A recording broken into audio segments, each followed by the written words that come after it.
హనుమంతుని ద్వాదశ నామములు. హనుమానంజనసూను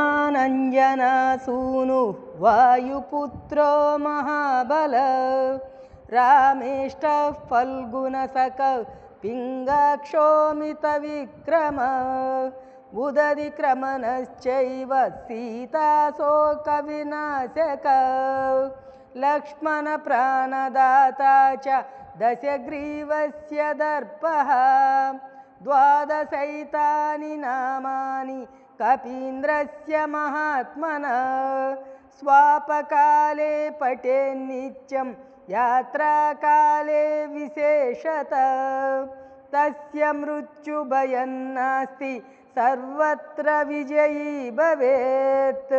హనుమంతుని ఈ 12 నామాలు పరుండబోవునప్పుడు ప్రయాణ సమయమున పఠించిన మృత్యుభయము ఉండదు, సర్వత్రా విజయము కలుగును.